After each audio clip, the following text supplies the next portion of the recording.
Bab 2527 Perjuangan yang sulit. Dan memang, seperti yang dikatakan Chu Chen, kekuatannya sendiri terbatas, dan jika ia membawa Makian, yang merupakan beban, bersamanya, tidak akan mudah untuk melarikan diri. Setelah berdiskusi, keduanya langsung memiliki rencana masing-masing.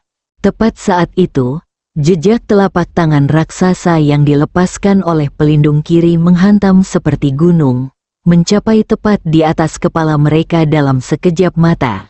Dalam sekejap, keduanya merasa seolah-olah mereka sepenuhnya tertutup oleh awan tebal dan gelap, dan lingkungan sekitar mereka tenggelam dalam kegelapan tanpa batas. Menghadapi situasi berbahaya ini, Chu Chen dan Lu Yu saling bertukar pandang, menyadari tidak ada jalan untuk mundur. Tanpa ragu, mereka melepaskan semua kekuatan ilahi yang tersembunyi di dalam diri mereka. Seketika, gelombang kekuatan ilahi, seperti bendungan yang jebol, menyembur keluar dari tubuh mereka, menyebar tak terkendali ke segala arah. Kekuatan ilahi yang sangat besar ini dengan cepat menyatu, mengeras menjadi penghalang besar yang tak dapat ditembus di sekitar mereka. Namun, hampir pada saat yang bersamaan, jejak telapak tangan raksasa yang selama ini berada di atas mereka tiba-tiba jatuh dengan kecepatan luar biasa, kekuatannya mencengangkan. Suara gemuruh yang memekakkan telinga menyusul, mengguncang seluruh ruangan dan menciptakan dentuman yang memekakkan telinga. Pada saat yang sama, penghalang kekuatan ilahi yang selama ini mereka berdua dukung dengan segenap kekuatan mereka, mengalami tekanan yang belum pernah terjadi sebelumnya. Di bawah dampak dahsyat dari jejak telapak tangan raksasa itu, penghalang kekuatan ilahi yang semula tak terkalahkan mulai menyusut dan berubah bentuk terus-menerus, seolah-olah akan runtuh dan hancur kapan saja. Kerak. Dalam suasana yang mencekik dan tegang, waktu terus berlalu, dan tiba-tiba terdengar suara retakan yang tajam. Terkejut, keduanya mendongak serentak, hanya untuk melihat retakan kecil muncul di penghalang ilahi di atas mereka, penghalang yang melindungi mereka. Penemuan yang mengejutkan ini membuat wajah mereka pucat pasi. Segera setelah itu, retakan awal menyebar dengan cepat ke segala arah seperti wabah penyakit. Dalam waktu singkat, apa yang awalnya hanya retakan kecil telah menjadi jaringan retakan yang kompleks, menyerupai jaring laba-laba. Melihat penghalang ilahi di ambang kehancuran, kilatan tekad muncul di mata mereka berdua. Dengan suara kerak yang tajam, seperti kaca pecah, penghalang kekuatan ilahi yang sudah rapuh itu langsung runtuh akibat benturan jejak telapak tangan yang besar. Dalam sekejap, jejak telapak tangan yang menutupi langit itu melesat lurus ke arah keduanya tanpa halangan apapun. Pada saat itu, waktu seolah membeku. Keduanya menyaksikan tanpa daya saat tangan raksasa yang menakutkan itu semakin mendekat. Hati mereka dipenuhi kengerian. Pada titik ini, upaya pertahanan yang efektif sama sekali tidak ada gunanya. Semuanya terjadi terlalu cepat, terlalu tiba-tiba. Karena tidak ada pilihan lain, mereka mengertakkan gigi dan mengandalkan tubuh mereka yang tangguh untuk menahan pukulan dahsyat ini. Bang, raungan memekakkan telinga lainnya bergema saat kedua sosok itu menghantam jejak telapak tangan raksasa seperti dua meteor. Seluruh ruangan bergetar dan berdengung, benturan dahsyat itu seolah membakar udara di sekitarnya, melepaskan kobaran api yang menyilaukan dan asap yang mengepul. Bersamaan dengan itu, pecahan batu dan debu yang tak terhitung jumlahnya berjatuhan, sepenuhnya menelan kedua sosok tersebut. Saat debu dan kabut perlahan menghilang, semua orang akhirnya melihat pemandangan itu dengan jelas. Dua sosok berdiri di sana, tampak agak berantakan. Pakaian mereka compang camping dan tidak rapi. Chu Chen, khususnya, kemungkinan besar sudah terluka parah dan pingsan jika bukan karena efek perlindungan ajaib dari armor abadi awan mengalir yang diberikan kepadanya oleh Wang Deva. Saat ini, Chu Chen diam-diam merasa berterima kasih kepada Wang Deva. Berkat artefak ilahi tingkat menengah yang diberikan Wang Deva kepadanya. Sebelumnya ia tidak menganggapnya serius. Tetapi sekarang ia tahu bahwa artefak pertahanan ini sangat berguna dan memang dapat menyelamatkan nyawanya di saat-saat kritis. Aku tidak menyangka akan ada orang lain yang muncul, apalagi di tahap awal alam Raja Dewa. Sepertinya kau menyembunyikan kekuatanmu selama ini. Pada saat ini, pelindung kiri menatap keduanya dan perlahan berkata, dia tidak menyangka kedua orang ini mampu menahan serangannya.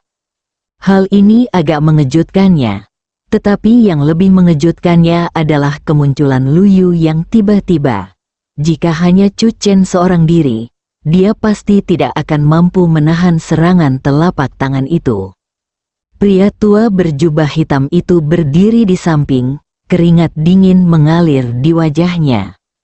Dia tidak menyangka Chu Chen menyembunyikan kekuatan sebenarnya. Jika dia tidak mengalami kekalahan dan memanggil pelindung kiri, dia mungkin bahkan tidak akan memiliki kesempatan untuk memanggil pelindung kiri ketika Lu Yu bergerak. Memikirkan hal ini, dia merasa beruntung. Dia merasa Chu Chen dan yang lainnya terlalu ceroboh, membiarkannya memanggil pelindung kiri. Jika tidak, dialah yang akan mati di sini hari ini. Lagi pula Chu Chen sendiri memiliki kekuatan tempur tingkat awal alam Raja Dewa, ditambah boneka di tingkat menengah alam Raja Dewa. Jika Lu Yu, yang juga memiliki alam Raja Dewa, ikut serta dalam pertarungan, maka dia akan menghadapi 3 pendekar alam Raja Dewa sendirian. Ingatlah bahwa dia sendiri baru berada di tingkat awal alam Jenderal Dewa. Dihadapkan dengan serangan 3 arah, dia pasti akan menghadapi kematian. Baru kemudian dia mengerti mengapa Chu Chen tidak mau menjadi muridnya. Ternyata Chu Chen percaya diri dan tak kenal takut, meskipun mereka tidak menyadari bahwa dia bisa memanggil pelindung kiri. Mampu menahan salah satu seranganku dan selamat. Kekuatanmu cukup bagus, pelindung kiri berbicara lagi saat ini. Kata-katanya mengandung nada penghargaan, jelas menunjukkan rasa hormatnya yang tinggi kepada Chu Chen dan Lu Yu. Ketika Chu Chen dan Lu Yu mendengar ini, mereka saling bertukar pandang. Keduanya merasakan sedikit keterkejutan dan keseriusan di mata masing-masing. Tepat saat itu, sosok Chu Chen bergerak tiba-tiba, secepat anak panah yang dilepaskan dari busur. Dalam sekejap, tangannya bergerak cepat, dan api yang menyilaukan memancar dari tubuhnya. Api ini tampaknya ditarik bersama oleh suatu kekuatan misterius, dengan cepat menyatu. Dalam sekejap mata, kepalan tangan api yang sangat besar dan menyala-nyala terbentuk di hadapannya. Kepalan tangan itu seluruhnya berwarna merah menyala, seperti matahari yang menyala-nyala, memancarkan suhu yang sangat tinggi dan fluktuasi energi yang kuat. Tinju api meledak, Chu Chen meraung, suaranya seperti guntur, memekakkan telinga. Dengan raungannya, tinju api yang sangat besar, seperti kuda liar yang dilepaskan, langsung menyerbu ke arah pelindung kiri dengan momentum yang tak terbendung dan kecepatan kilat. Kemanapun ia lewat, udara menjadi hangus dan terdistorsi, dan tanah menjadi hitam gosong karena panas yang sangat hebat. Bab 2528. Apakah kamu sudah gila? Namun, menghadapi serangan yang begitu dahsyat, pelindung kiri tetap bersikap meremehkan. Senyum tipis teruk di bibirnya, seolah-olah dia sama sekali tidak menganggap serius Chu Chen. Terlebih lagi, amarah yang tak terdefinisi berkobar di dalam dirinya.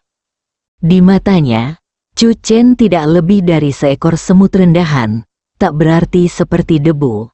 Namun, makhluk yang tampaknya tak berarti ini berani melancarkan serangan pendahuluan, sebuah tindakan yang jelas-jelas sangat gegabah dan berani.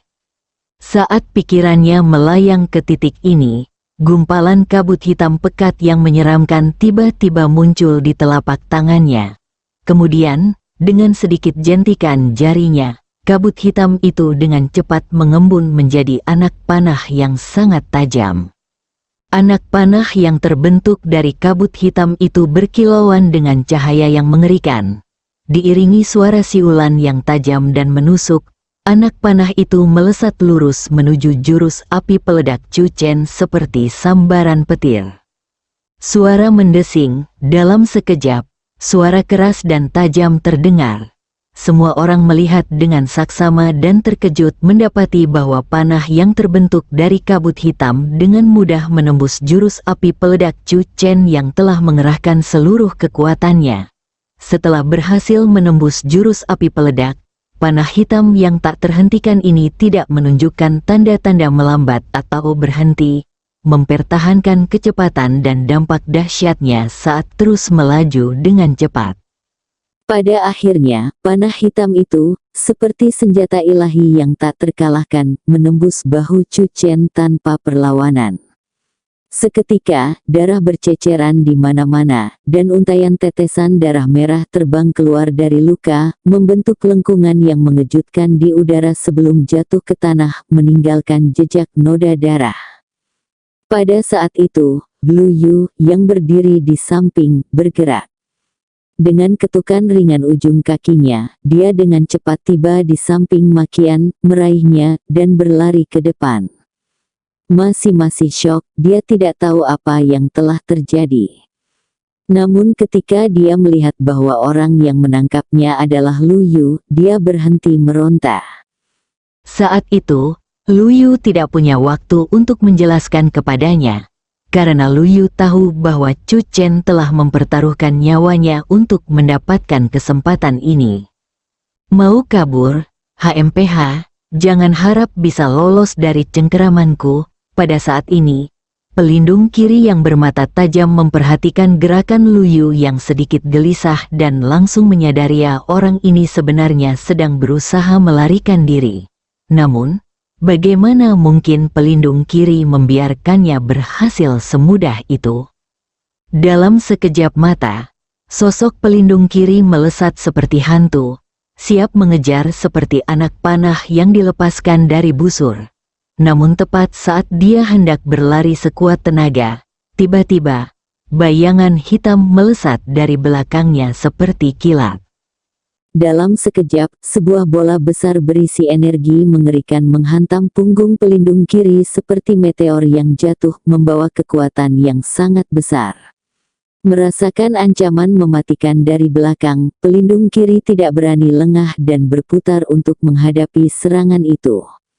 Baru kemudian dia menyadari bahwa itu adalah boneka di alam Raja Dewa tingkat menengah yang diam-diam muncul di belakangnya, dan bahwa bola energi yang sangat kuat itu terbentuk dari boneka ini. Dasar binatang kurang ajar, berani-beraninya kau menyergap pelindung ini, kau telah mencari kematian. Melihat ini, pelindung kiri langsung marah dan meraung. Tanpa ragu, dia mengayunkan lengan kanannya dan melepaskan pukulan yang kuat. Pukulan ini, yang membawa kekuatan luar biasa, melesat lurus ke arah bola energi dengan momentum yang tak terbendung. Suara dentuman yang memekakkan telinga bergema saat tinju dan bola energi bertabrakan dengan keras, melepaskan cahaya yang menyilaukan dan raungan yang memekakkan telinga.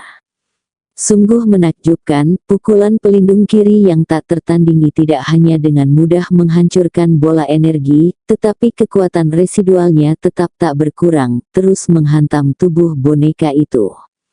Menderita pukulan seberat itu, bahkan boneka yang perkasa pun tak mampu menahannya. Seperti sepotong sampah tak berharga yang dibuang begitu saja, boneka itu melayang di udara sebelum jatuh dengan keras ke tanah tak jauh dari situ, menimbulkan kepulan debu. Sampah macam apa ini berani melawan saya? Dia mencari kematian. Pelindung kiri melirik boneka itu, lalu melanjutkan pengejarannya terhadap Lu Yu. Bagaimanapun juga boneka hanyalah benda mati dan tidak penting, tetapi jika Lu Yu berhasil melarikan diri tepat di depan matanya, hal itu tentu akan merusak reputasinya. Namun saat itu juga, sosok lain menghalangi jalannya, dan orang itu adalah Chu Chen. Kau sudah gila, pelindung kiri tidak mengerti tindakan Chu Chen. Menurutnya, jika Chu Chen berani menghalangi jalannya, dia pasti akan mati di tempat. Lagi pula, perbedaan antara keduanya sangat besar, seperti yang dibuktikan oleh percakapan mereka baru-baru ini. Membunuh Chu Chen akan menjadi tugas mudah bagi pelindung kiri. Keduanya tahu ini, namun Chu Chen masih menghalangi jalannya, membuatnya benar-benar bingung. Dia tidak mengerti mengapa Chu Chen melakukan ini. Dia tidak bisa memahami mengapa Chu Chen mempertaruhkan nyawanya sendiri untuk menyelamatkan orang lain. Dia sendiri tidak bisa melakukan hal seperti itu, jadi dia tidak percaya orang lain bisa melakukannya. Sungguh belum pasti siapa yang akan hidup dan siapa yang akan mati, kata Chu Chen tanpa ragu setelah mendengar ucapan pelindung kiri. Sombong. Mendengar itu, pelindung kiri sangat marah. Dia tidak pernah menyangka Chu Chen akan berani mengatakan hal seperti itu, sama sekali tidak menghargai kekuatannya sendiri. Hal ini membuat pelindung kiri semakin geram. Sepertinya kau tidak akan tahu tempatmu sampai aku memberimu pelajaran, kata pelindung kiri dengan dingin. Saat ini, dia tidak lagi terburu-buru mengejar Lu Yu, karena menurutnya, dia harus memberi Chu Chen pelajaran yang mendalam agar dia ingat betapa menakutkannya dia bahkan jika dia mati. Huff. Chu Chen mendengus dingin mendengar ini, lalu melepaskan auranya. Dia tentu tahu dia bukan tandingan pelindung kiri, tetapi dia tetap berdiri di hadapannya tanpa ragu-ragu, bukan karena alasan lain selain untuk memberi Lu Yu kesempatan untuk melarikan diri. Awalnya, ia bermaksud menggunakan boneka tingkat Raja Dewa untuk mengulur waktu bagi yang lain, tetapi yang mengejutkannya, boneka itu lumpuh bahkan sebelum mampu menahan satu gerakan pun dari pelindung kiri. Oleh karena itu, dalam keadaan ini Chu Chen tidak punya pilihan selain menghentikan pelindung kiri sendiri. Meskipun ia tidak tahu apakah ia benar-benar bisa menghentikannya, ia tidak punya pilihan selain mengambil risiko dan melakukannya. Bersambung.